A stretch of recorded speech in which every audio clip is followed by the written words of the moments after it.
नमस्कार दोस्तों, स्वागत है आपका हमारे चैनल पर। आज हम एक बहुत ही महत्वपूर्ण विषय पर बात करने जा रहे हैं जो हमें जीवन में हमेशा ध्यान में रखना चाहिए।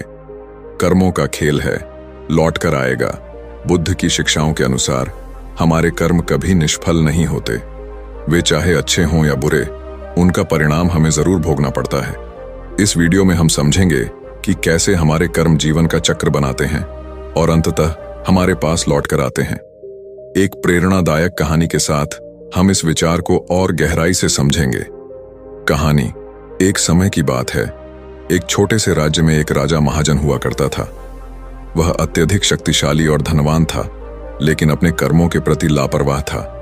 राजा महाजन का मानना था कि उसकी सत्ता और धन हमेशा उसके साथ रहेंगे, इसलिए वह अपनी प्रजा के साथ कठोर व्यवहार करता था, गरीबों को सताता था और उनके दुखों को नजरअंदाज कर देता था। राजा के दरबार में एक गरीब किसान अक्सर अपनी व्यथा सुनाने आता था। उसने राजा से कई बार मदद की गुहार लगाई, लेकिन राजा ने उसकी बातों को नजरअंदाज कर दिया। उसने सोचा, मैं राजा हूं, मेरे कर्मों का मुझ पर क्या असर पड़ेगा। इस अहंकार के साथ राजा ने उस किसान को दरबार से निकाल दिया। समय बीतता गया। राजा का साम्राज्य धीरे धीरे कमजोर होने लगा। राजा की एक गलती ने उसे अपने मित्र राजाओं से भी दूर कर दिया। उसकी सेना हारने लगी और राज्य में भूखमरी फैल गई। एक दिन राजा महाजन खुद ही उस हालत में पहुंच गया कि उसे दर दर भटकना पड़ा। एक दिन जब राजा भूखा और थका हुआ एक गांव में पहुंचा, तो उसी किसान ने उसे भोजन और शरण दी, जिसे उसने एक बार दरबार से बाहर निकाल दिया था। राजा ने किसान को पहचानते हुए शर्मिंदगी महसूस की। तब किसान ने बुद्ध की शिक्षाओं का जिक्र करते हुए कहा, राजन, कर्मों का खेल अजीब है। आपने जो किया था वह आज लौटकर आपके सामने आया है। बुद्ध कहते हैं, कर्म का फल हर व्यक्ति को मिलना निश्चित है। जिस प्रकार एक छाया हमारे पीछे चलती है, उसी प्रकार हमारे कर्म भी हमारे साथ चलते हैं। राजा महाजन ने यह समझ लिया कि उसकी स्थिति उसके पुराने कर्मों का परिणाम है। उसने किसान से माफी मांगी और अपने कर्मों को सुधारने का वचन लिया। सीख, इस कहानी से हमें यह सीख मिलती है कि कर्मों का चक्र हमेशा घूमता रहता है। जो हम आज बोते हैं वही कल हमें लौटकर मिलता है। अच्छे कर्म हमें सुख और शांति का मार्ग दिखाते हैं, जबकि बुरे कर्म जीवन में दुख और कठिनाइयां लाते हैं। बुद्ध ने कहा है कि हमारे कर्म ही हमारा भाग्य बनाते हैं, इसीलिए हमें हमेशा सत्कर्म करने की कोशिश करनी चाहिए, क्योंकि वे कभी भी व्यर्थ नहीं जाते। कहानी के अंत में राजा महाजन ने यह समझ लिया कि सत्ता और धन से ज्यादा महत्वपूर्ण उसके कर्म थे। उसने जीवन में अच्छे कर्मों का रास्ता अपनाया और धीरे धीरे उसका राज्य भी फिर से समृद्ध होने लगा। यह बुद्ध की शिक्षाओं का चमत्कार था कि बाना कर्मों का फल किसी न किसी रूप में हमें मिलता ही है। तो दोस्तों, कर्मों का खेल अटल है। जो कुछ भी हम दूसरों के साथ करते हैं वह लौटकर हमारे जीवन में किसी न किसी रूप में आता है।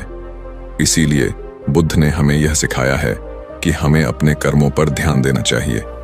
अगर हम सही कर्म करेंगे तो हमें सही फल मिलेगा, और अगर बुरे कर्म करेंगे तो उसका भी परिणाम हमें भोगना पड़ेगा।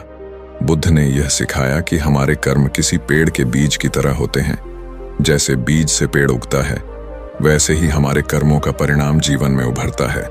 अच्छा बीज अच्छे फल देगा और बुरा बीज बुरे फल। हमारे कर्म चाहे छोटे हों या बड़े, उनका असर हमारे भविष्य पर जरूर पड़ेगा। कई बार हमें लगता है कि हमारे कर्मों का कोई असर नहीं हुआ है, लेकिन बुद्ध ने हमें सिखाया है कि समय के साथ हर कर्म का फल जरूर मिलता है। कर्मों का चक्र चलता रहता है और समय आने पर हमें उसका परिणाम देखने को मिलता है। इसलिए कभी भी कर्मों के परिणाम में जल्दीबाजी नहीं करनी चाहिए, क्योंकि समय के साथ सब कुछ स्पष्ट हो जाता है। बुद्ध के अनुसार हम दूसरों के साथ जैसा व्यवहार करते हैं, वही व्यवहार जीवन में हमारे पास लौट कर आता है।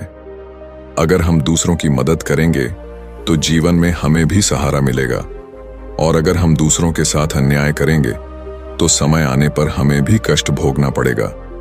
जीवन में हम जिस प्रकार के कर्म करते हैं, उसी प्रकार की ऊर्जा हमें वापस मिलती है। अगर हम सकारात्मक सोच और अच्छे कर्मों के साथ जीवन जीते हैं तो जीवन में हमें शांति और सुख प्राप्त होता है। वहीं नकारात्मक कर्म और बुरे विचार हमें जीवन में दुख और कष्ट की ओर ले जाते हैं। बुद्ध ने कहा कि सही कर्म करने के लिए धैर्य बहुत जरूरी है। अगर हम किसी स्थिति में सही निर्णय लेते हैं और अच्छे कर्म करते हैं तो भले ही उसका फल तुरंत न मिले, लेकिन समय के साथ हमें उसका लाभ जरूर मिलेगा। धैर्य के साथ किए गए अच्छे कर्मों का परिणाम हमेशा सुखद होता है। बुद्ध ने यह भी सिखाया कि सही कर्मों से हम जीवन के बंधनों से मुक्त हो सकते हैं। जब हम अपने कर्मों को शुद्ध और निस्वार्थ भाव से करते हैं तो हमें न केवल इस जीवन में बल्कि अगले जन्मों में भी शांति और मुक्ति प्राप्त होती है। बुद्ध ने मोक्ष की ओर जाने का सबसे सरल मार्ग बताया, अपने कर्मों को सही दिशा में चलाना।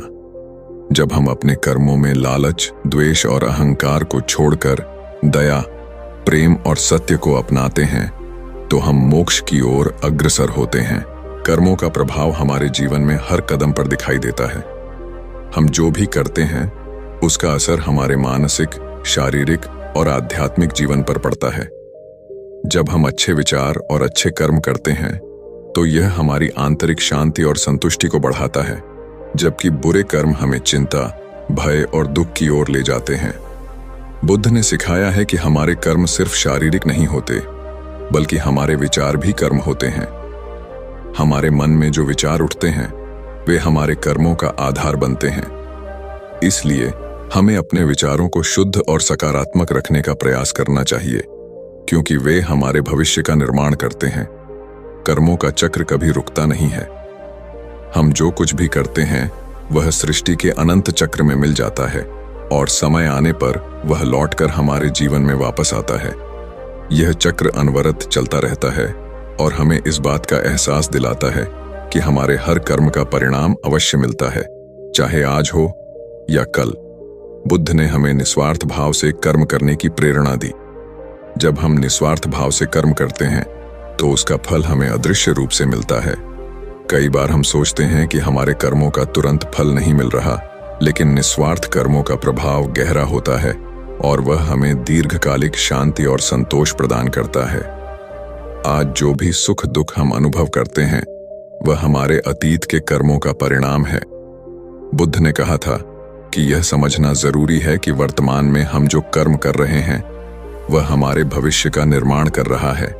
इसलिए हमें हर पल जागरूक रहना चाहिए और सही कर्मों का चयन करना चाहिए। अगर आप जीवन में दुखी हैं या असफलता का सामना कर रहे हैं तो अपने कर्मों पर ध्यान दें। बुद्ध की शिक्षा कहती है कि सही कर्म जीवन की दिशा बदल सकते हैं। जब हम ईमानदारी और दया के साथ कर्म करते हैं तो नकारात्मकता धीरे धीरे समाप्त हो जाती है और सफलता और खुशी हमारे जीवन में प्रवेश करती है। अहंकार हमारे कर्मों को दूषित करता है। जब हम अपने कर्मों में अहंकार को शामिल करते हैं तो हम केवल अपने लिए काम कर रहे होते हैं, जिससे वह कर्म हमें नकारात्मक परिणाम देता है। बुद्ध ने हमें सिखाया कि हमें अपने कर्मों को अहंकार से मुक्त करना चाहिए, तभी वह कर्म हमें सच्ची खुशी और शांति प्रदान कर सकता है।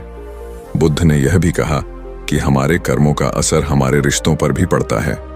अगर हम दूसरों के साथ ईमानदारी, प्रेम और करुणा से पेश आते हैं तो हमारे रिश्ते मजबूत होते हैं और जीवन में खुशी का संचार होता है। जबकि बुरे कर्म रिश्तों को बिगाड़ देते हैं और हमें अकेलापन और दुख का अनुभव होता है।